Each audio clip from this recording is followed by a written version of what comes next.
ในการทำบุญก็มีการให้ทานได้เป็นต้นแต่ว่าทานอย่างใดมันเป็นบุญให้มันเป็นบุญจริงๆหรือว่าบุญกุศลทานที่บ่หวังสิ่งใดตอบแทนบ่หวังผลในทานบ่มีจิตผูกพันในผลในทานบ่ปรารถนาขอนั่นแหลกนี่อันเป็นกองกิเลสอันเป็นความอยากใดดีมีอยากเป็นเศรษฐีร่ำรวยยศถาบรรดาศักดิ์มีอำนาจชนะโดยโลกจังซี่ก็บ่มีความหวังความปรารถนานั้นท่านนั้นก็สิเป็นเหตุเป็นปัจจัยให้เฮาก้าวขึ้นสู่ความทิ้งความเห็นแก่ตัวละความเห็นแก่ตัวท่านนั้นจึงจะเป็นบุญได้นี่คือการให้ทานกับหวังประโยชน์เพื่อผู้อื่นส่วนคำว่าศีลก็บ่ได้ยากดอกเวลาใดขณะใดผู้ใดนี่ที่เฮาไม่คิดทำร้ายเบียดเบียนให้ผู้ใดผู้หนึ่งเสียชีวิตและทรัพย์สินตลอดทั้งคนและสัตว์ทั้งมนุษย์และอมนุษย์เวลานั้นก็เป็นศีลขึ้นมาเองโดยบ่ต้องไปขอก็ได้ธรรมชาติมันเป็นแบบนั้นของมันอยู่แล้วทานศีลส่วนภาวนาคือทำให้ความรู้สึกตัวของตัวเองนั้นเกิดขึ้นภาวนาส่วนมากเฮาไม่รู้สึกตัวในตัวเองเฮาจะไปรู้สึกตัวอยู่กับผู้อื่นคือไปรู้สึกพอใจกับไม่พอใจอยู่กับบุคคลสัตว์สิ่งของแต่ว่าหลักการใหญ่ๆมันเดินว่าทานศีลภาวนาหมู่คฤหัสถ์ฆราวาสทั้งหลายมีครอบครัวอยู่ทำมาหากินนั่นนี่อยู่ก็อาศัยทานเป็นเบื้องต้นเอาศีลมันกะได้มั่งบ่ได้มั่งก็ช่างมันมีอาชีพการงานอันใดก็เฮ็ดไปสักก่อนนะแต่ว่าท่านที่เฮาสามารถเฮ็ดได้อยู่นี่อยากให้มันเป็นของดีของบริสุทธิ์ท่านเราเกิดความสงบเย็นใจท่านเรามันสิค่อยๆเป็นเครื่องน้อมนำเข้ามาสู่การเห็นในความอยาก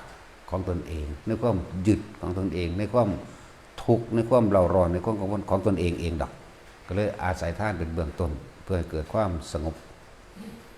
งบปราศจากการคิดนึกในความอยากใดดีไม่เป็นนี่ก็เฮามาทานในมื้อนี้จังซี่ก็อาศัยการได้ยินได้ฟังธรรมะได้ยินได้ฟังที่เพิ่นอธิบายเปรียบเทียบผิดถูกชั่วดีบุญบาปหยังก็แล้วแต่ที่เพิ่นว่าไปกุศลและอกุศลมันก็ค่อยๆได้ยินได้ฟังมันก็ค่อยๆสงบไปเองดอกเฮาก็สิค่อยๆเห็นตามความเป็นจริงว่าเฮานี่กำลังเป็นทุกข์เพราะยึดเรื่องนั้นเรื่องนี้อยากได้เรื่องนั้นเรื่องนี้เนี่ยท่านที่เฮาเคยเห็นมาเรื่อยๆเฮาก็สิเข้าใจเองว่าเฮานั้นลืมสาระความเห็นแก่ตัวออกได้ส่วนศีลก็ไปตั้งเอาตอนที่นอนก็ได้ในขณะที่เฮานอนบ่เฮ็ดหยังแล้วตัด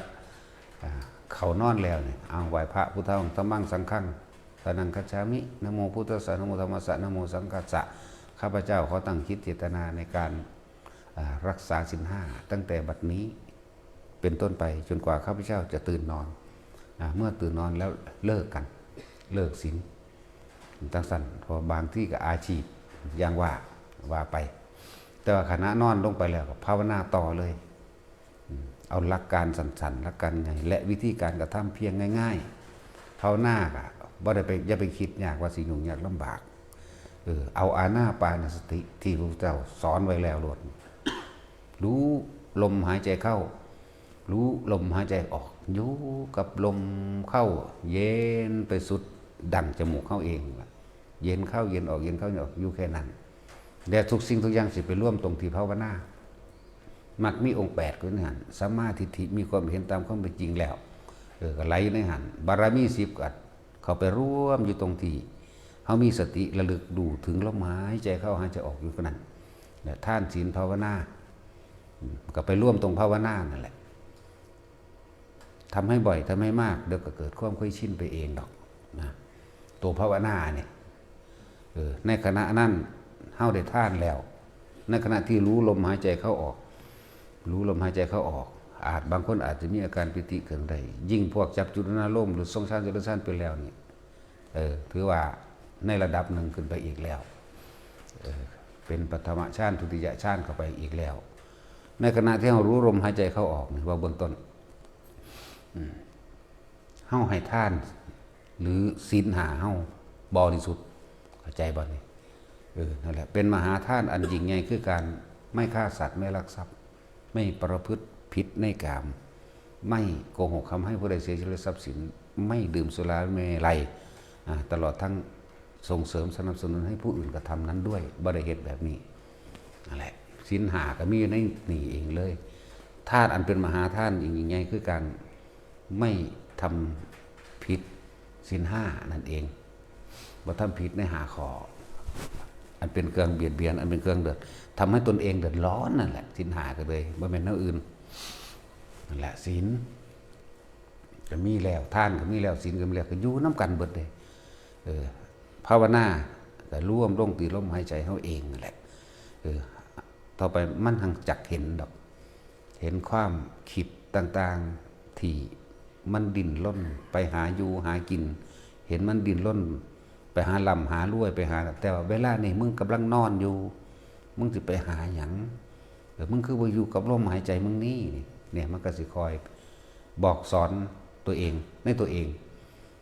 บอกความคิดเจ้าของเองล่ะให้กลับมาอยู่กับลมเดิม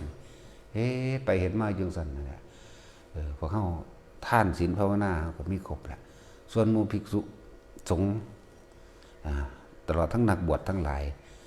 บ่ต้องกังวลใจดอกว่าตัวเองบ่มีของท่านมันท่านแล้วทานการฆ่าสัตว์ตัดชีวิตทำให้ผู้อื่นเสียชีวิตและทรัพย์สินแล้วท่านการโกหกหลอกลวงทำให้ผู้อื่นเสียชีวิตและทรัพย์สินอีกแล้วท่านการประพฤติผิดในกามความยินดีพอใจในรูปในรสในกลิ่นในเสียงเฮาคมมันได้เฮาท่านมันแล้วในรูปรสกลิ่นเสียงเสพของต่างๆที่ใช้ความคิดเข้าไปคิดนึกปรุงแต่งตึกตองจนเกิดอารมณ์เนี่ยเฮาก็ท่านมันแล้วข้อ3เด้นี่โกหกให้ผู้อื่นผู้ใดผู้หนึ่งเสียชีวิตทรัพย์สินทั้งมนุษย์และอมนุษย์เท่ากับท่านมันออกไปแล้วเหมือนกันการดื่มสุราหรือไม่อะไรหรือทำให้เป็นผู้เสียสติเท่ากับท่านมันออกไปแล้วนั่นมันก็มาร่วมอยู่ตรงนี้แล้วอันนี้ก็ช่างที่เป็นเครื่องมึนเมาทำให้ขาดสติเสียสติทำให้วิปลาสในตนเองเท่ากับท่านมาแล้วนี่แหละเอื้อนว่าเป็นมหาท่านมหากุศลแล้วบ่ต้องไปคิดยากว่าของบ่ได้ท่านดีอย่างนึงคือเราทานอาชีพการงานทั้งหลายไม่ไปแย่งอาชีพไม่ไปแย่งการงานไม่ไปแย่งใครต่อใครกับบุคคลผู้อื่นแล้วเนี่ยท่านเราได้นั่นบ่ไปแย่งยิ่งกับไผแล้วบ่ไปอวดดีอวดเจงบ่ไปข่มเหงรังแกไผอีกนั่นแหละว่าหมู่ภิกษุหรือเป็นคือว่านักบวชกับพวกแม่ซี่แม่ขาวทั้งหลายนั่นแหละเอิ้นนักบวชภิกษุนักบวชมันก็บ่ต่างกันละเหตุไปนำกันนั่นแหละต่างคนต่างมีหลากเงาข้อมูลกุศลมูลหรือทั้งหลายร่วมอยู่ที่ศีล5นั่นแหละบ่ได้ไปตรงอื่นดอกนะมี5เป็นเสมอกันนั่นแหละ อันดับนอนว่าพระมีศีล200นั่นเป็นข้อวัดปฏิบัติอันที่ว่าควรหรือไม่ควรเพราะว่าเฮายังบ่ทันได้ฮู้ว่าอันใดควรหรืออันใดบ่ควรแม้กระทั่งพระอรหันต์บางองค์เพิ่นบรรลุไปแล้วแต่ว่าบ่ฮู้จักข้อวัดปฏิบัติซะด้วยซ้ำไปแต่ในการกระทำของเพิ่นไม่เป็นไปบ่มีเจตนาบ่มีความคิดในการเบียดเบียนหรือการแกล้งอะไรเพิ่นเว้าไปบางทีมันก็แสดงธรรมออกไปเพิ่งอาจจะไปกระทบกระทั่งหรือหลายๆอย่างเฮ็ดให้คนทั้งหลายได้บาปปรามาสดูถูกหรือทุบตีทำร้ายท่านนั่นแหละจึงมีศีลโดยของพระหรือว่าข้อวัดปฏิบัติ227ยังก็ว่าไปมันเลยฮอด227ผมอยู่แล้วล่ะ นี่เบื้องต้นให้ฟังแต่ละคนกันม่วนภิกษุนักบวชเข้ามาแล้ว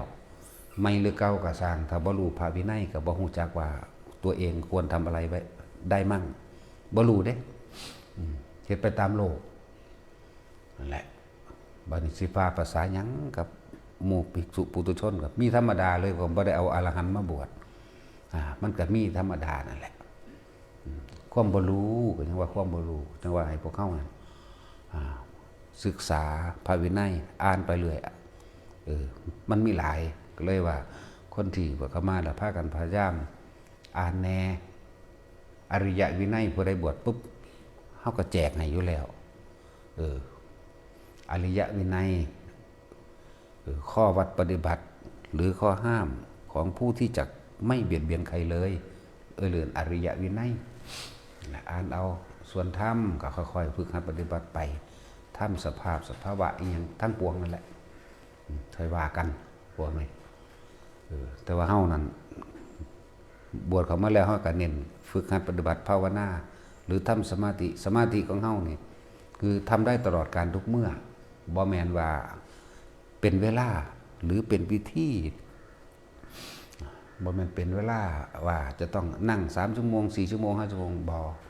ไม่มีการเข้าไม่มีการออกสมาธิมันจะคงอยู่เช่นนั้นทุกครั้งที่เรามีสติรู้ลมหายใจเข้าออกมั่งหรือทรงฌานด้วยการอยู่กับความรู้สึกในกายมั่งสมาธิเบิดนั่นแหละที่ตั้งมันอยู่ตรงในกายของเราเองนั่นส่วนคำว่าการละน่ะคือการบ่อยากได้หยังบ่อยากเป็นหยังคือเฮาบ่ไปคิดหาความอยากได้อยากดีอยากมีอยากเป็นอยากไปหันอยากมานี่บ่มีจะเป็นจังซั่นจะเป็นจังซี่มันบ่มีนั่นล่ะคือละคือบ่คิดหาแนวอยากได้บ่คิดหาแนวอยากเป็นมันง่ายๆนึงได้ที่จริงเฮาแค่เป็นผู้มีสติรู้ลมหายใจเข้าหายใจออกเย็นอยู่ในโพรงจมูกมั่งบางที่มันก็ตัดออกจากลมแปลเองของมันเองก็ไปอยู่ในความรู้สึกตัวนิ่มๆน่วงๆนึบๆต้นๆโยนๆในกายตัวเองมั่งตึงๆมั่งโยกซ้ายโยกขวาหรือเห็นนั่นเห็นนี่ก็ว่าไปนั่นแหละแต่ว่าเฮาในเฮ็ดแบบเป็นสมาธิอยู่ตลอดยืนเดินนอนนั่งให้มีได้ตลอดก็เลยฝึกสมาธิแบบมื่นตาบาดมันสิรับตาก็รับไปบาดมันสิลืมตาก็ลืมไปนั่นแหละเฮาเน้นตรงสติรู้สึกตัวสมาธิก็ว่าจิตตั้งมั่นก็ว่าจิตหนึ่งก็ว่าเป็นผู้รู้ผู้ตื่นในจิตท่านจิตรู้เท่าท่านจิตก็ว่านั่นแหละควบคุมความคิดให้อยู่ในแค่ลมหายใจมั่งควบคุมความคิดให้แค่อยู่กับความรู้สึกตัวอุณโรมปิติปราโมทย์เกิดขึ้นภายในทำกลางอกมั่งหัวมั่งหน้าผากมั่งก็ว่าไปจังว่ามันบ่ได้ยากดอกบ่ได้คุ้มบ่ได้เข้มอีหยังแล้วเฮาก็บ่เด่นทาพร้อมบ่ได้เน้นทาทางว่าต้องนั่งอย่างนี้เท่านั้นนี้ต้องอดต้องทนต้องผ่านเวทนาความเจ็บปวดแบบนั้นบ่ถ้ามันเจ็บมันปวดเปลี่ยนทาเลยอย่าไปทรมานกายเฮ็ดจังได๋ก็สู้มันบ่ได้เพราะว่ามันเป็นธรรมชาติหนึ่งเกิดแก่เจ็บปวดป่วยตายสู้บ่ได้มีผู้ใดสู้ได้พุทธเจ้าเฮาก็เฮ็ดมาแล้วอดข้าวอดน้ำกันลมหายใจเอาชนะความเจ็บปวดสุดท้ายก็บ่ชนะมันก็ต้องรู้และเข้าใจอ๋อมันเป็นแบบนี้เนาะเนี่ยมันบ่เป็นของเฮาบังคับบ่ได้ก็ปล่อยแล้วเป็นผู้มีสติเพียงแค่อยู่กับลมหายใจนั่นเองนั่นแหละถ้าเฮาอยู่กับลมหายใจได้มันก็ละละหันรู้จักบ่ล่ะมันละแล้วเด้เฮาบ่ได้ไปละมันแค่เฮาบ่ไปคิดถึงทรัพย์สมบัติต่างๆเฮาบ่ได้คิดถึงความอยากได้ดีไม่เป็นใดๆทั้งสิ้นนั่นแหละคือละอยู่กับลมนั่นแหละคือละแล้วก็รับรองในอานาปานสติเป็นผู้มีสติรู้อยู่กับเพียงลมหายใจเข้าออกนั่นนะบุคคลผู้ทำให้บ่อยทำให้มากทำให้ชินทำให้เป็นดุจดังญาณนี่คือรู้หยังรู้ลมนี่แหละรู้ลมมั่งรู้ความรู้สึกในอุณาโลมมั่งแค่นี้แหละเขาเพิ่งได้อรหันตผลภายใน7 วันมั่ง7 เดือนมั่ง7 ปีมั่งหรือได้อรหันตผลในขณะที่มีชีวิตอยู่มั่งแล้วบางคนเพิ่งได้อรหันต์ในขณะที่สิ้นใจพอดีกันกับใจขาดมั่งถึงกระนั้นถ้าย่อนย่านอยู่เขาเพิ่งเข้าสู่อนาคามีมั่งเนี่ยนี่อานิสงส์มากเด้และอานิสงส์ความผลพลอยได้เยอะแยะรักษาโรคก็มีอยู่ในหันเป็นอยู่ในหันรักษาโรคหรือว่าเป็นผู้เจริญแห่งโภคทรัพย์ณสถานที่ใดบุคคลผู้มีสติรู้อยู่กับลมหายใจหรือสมาธิอันเป็นจิตตั้งมั่นแล้วด้วยการทรงฌาน1 2 3มั่ง4มั่ง8มั่งก็แล้วแต่สถานที่นั้นอันเป็นทิพย์สถานที่อย่างนั้นย่อมมีหมู่ทั้งมนุษย์และอมนุษย์ได้รับความจุเบียนและได้การอารักขาโดยเฮาบ่ต้องไปเรียกร้องเขามาและโภคทรัพย์อันอื่นก็จะเกิดตามมาโดยที่เฮาบ่ได้หวังเฮาบ่ได้อยากได้มาเองนั่นแหละอานิสงส์ผลพลอยได้อันนั้นเฮาบ่ได้ไปสนใจผลพลอยได้มันดอกเฮ เฮาสนใจตรงแค่ว่า เวลามีสติดูลมเข้าออกพอละแค่นั้นแหละและที่เฮาพิสูจน์ในเห็นอยู่เดียวนี่แหละบ่ได้เกี่ยวกับเวลามากหรือเวลาน้อยคืออันหมู่พระไอ้ภิกษุเฮาบวชมาเนี่ยเป็นผู้มีสติรู้อยู่กับลมหายใจในขณะจิตสุดท้ายก่อนใจสิขาดจังซี่ในขณะหนึ่งอาจมีความเร่าร้อนกระวนกระวายในมือสุดก่อนที่จะตาย1 วันมีความเร่าร้อนกระวนกระวายแต่ว่าได้ยินฟังธรรมนี่สำคัญเห็นบ่ได้ฟังธรรมก่อนที่สิตายเนี่ยจิตใจก็สงบเรียบร้อยลงมาเลยบ่กระวนกระวายแล้วกินข้าวได้20 กว่าคำธรรมดาเฮาคนแข็งแรงเดี๋ยวนี้กินบ่ได้หลายปานนั้นเด้10 กว่าได้ยังสูงนั่นแหละเขาเกิดความปัสสัทธิผ่อนคลายเพราะได้ยินได้ฟังธรรมหลวงพ่อเทศหรือองค์ใดเทศก็ช่างได้ทั้งนั้นผ่อนคลายกินข้าวได้เกิดความอิ่มเอิบภายในหัวใจเจ้าของเองแล้วเขาก็ซ่องอยู่ในลมหายใจของเขาเองจนบุละเวลาตีใดละ2-3บุละจิตเขาความคิดของเขานิ่งอยู่กับลมหายใจนิ่งอยู่กับลมหายใจจนใจขาดเมื่อใจขาดตายเลยปุ๊บเฮามีรูปวัตถุอะไรมาเป็นเครื่องพิสูจน์คนที่ตายในลักษณะอยู่กับลมหายใจไม่กระวนกระวายไม่ทุรนทุรายหลังจากตายแล้วเรียกว่าน้ำเน่าน้ำหนองน้ำหนวกหรือมูดคูดทั้งหลายไม่ไหลออกทางหูไม่ไหลออกทางจมูกไม่ฟูมไฟออกทางปากและออกทางตาบ่มีการเอานุ่นยัดหูดังตามธรรมดาหรอกยัดดังอัดปากอุดหูบ่ให้ของเสียที่มันเน่าฟู่ไหลออกมาทางกายมีอันนึงจุดสังเกต2ผิวพรรณย่อมผ่องใสเนี่ยผิวพรรณกับผ่องใสเหลืองธรรมชาติบ่แม่นเหลืองสีดเหลืองธรรมชาติแล้วก็จับเบิ่งกับผิวอ่อนนุ่มเรียกว่าอ่อนนุ่มเป็นธรรมดาเหมือนกับคนนอนหลับไปซื่อๆผิวพรรณผ่องใสเฮาก็จับเบิ่งกับนิ่มๆขนาดเอาไปแช่แข็งไว้ถึง6 ชั่วโมงบ่แข็งเลยจับมากก็ยืดไปยืดมายืดแข้งยืดขาเฮาก็จับตีนกวยเบิ่งเฮาก็โยกเบิ่งก็งอแงกก็ธรรมดาบีบเบิ่งพุ่นเบิ่งพี่นี่แหละประจักษ์พยานเฮาก็บอกนั่นแหละจังซั่นแล้วจังว่า